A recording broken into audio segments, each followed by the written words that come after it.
This town helped build a pizza empire. This pizza empire helped build this town. The relationship was illegal. The relationship worked. Until one man's ambition broke it apart. Most people just want to go and save their money, help their family, and come back to live, but with a better life.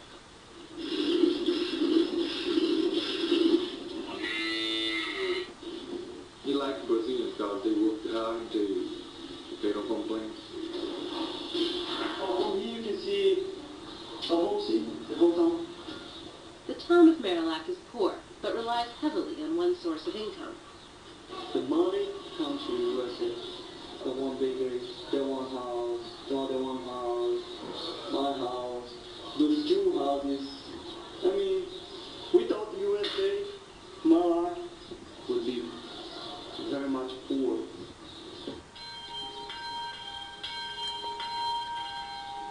Making it in Marilac means leaving Marilac. And the formula goes like this. Work in the USA for 5 to 7 years. Work as much as possible. And return home with the money to start a business, to buy some land, to start a life. From US. They go thousands of dollars in debt, risk their lives in treacherous border crossings, buy forged documents, all because a certain job in Boston, for at least 80 men in Marilac alone, has meant a certain path to their dreams. Here's one. It all started 10 years ago in Beacon Hill at a small startup run by a young entrepreneur named Jordan Tobin. He had a dream: crank out gourmet pizzas, sell them at gourmet prices, and deliver them on bicycles. He called it the upper crust, and he struck gold. The chain grew fast, opening 17 locations in just 9 years. But he needed workers, lots of them, and he wanted them cheap.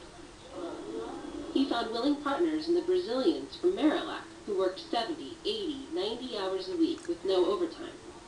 Many of the workers were thrilled with this arrangement.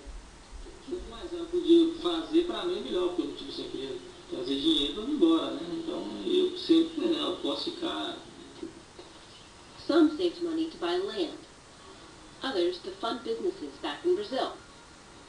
In fact, the butcher, the baker, the painter, the farmer, all in some way owe their livelihood to the years spent working at Upper Crust. I was there to save my business, and the business was there to buy a farm, so we have idea what it was there. It's true that many benefited from the relationship between Marilac and the Upper Crust, especially in the early days when the company was still small. But then things started to change. Some workers began to feel exploited and overworked. Pensando assim, meu Deus, eu tô indo trabalhar, mas não sei se eu vou voltar, porque eu não estava aguentando ir pro serviço mais, eu estava tão cansado, eu achava que não ia chegar lá e nem achava que ia voltar, porque meu corpo não estava aguentando mais, estava arrastando até os pés, cansado, todos os dias eu... In 2009, the Upper Crust was fined by the Department of Labor for not paying their workers overtime, which even illegal workers are entitled to. They were ordered to pay more than $300,000 in back pay. But many of the workers who had returned to Marilac, such as Marcos da Silva, said they never saw their checks. He said that we didn't have any rights, we wouldn't pay more than he wanted. 2 former Upper Crust employees have filed a lawsuit alleging that management took their overtime payments back by reducing their pay to below minimum wage. Say, no, that's my money. The Department of Labor said that's my money. So they reduced my salary, they started reducing my salary.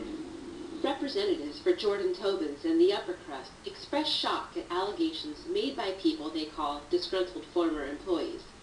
They say their restaurants were adequately staffed, that workers were treated with respect, and that any employees who were entitled to overtime were compensated by the company or through the settlement. They added that everyone who received an overtime check cashed it. And in fact, many in Marilac are quick to defend the Upper Crust, and they worry about the future. I don't want to George, no one. When I went to the upper cross, they say, I'm gonna pay X dollar. And they pay me all the time. Preocupa, principalmente os que estão lá, né? Porque eu creio hoje tem muitas famílias que estão lá, né? E as pessoas estão trabalhando lá, aí eles estão fazendo investimento aqui, outras famílias querem investir. Even Marcos, who feels badly burned by his 5 years working at the upper crust, recognizes that Marilac owes much to its special relationship with the Boston Pizzeria. They're really important to us. They helped my town, they helped my family, they helped me, but they have to change the way they treat people over there. Being illegal, I know that nobody invited me to be in Boston, don't even like me there, but they know we are coming. It has to be even. They took for us, but we have a price to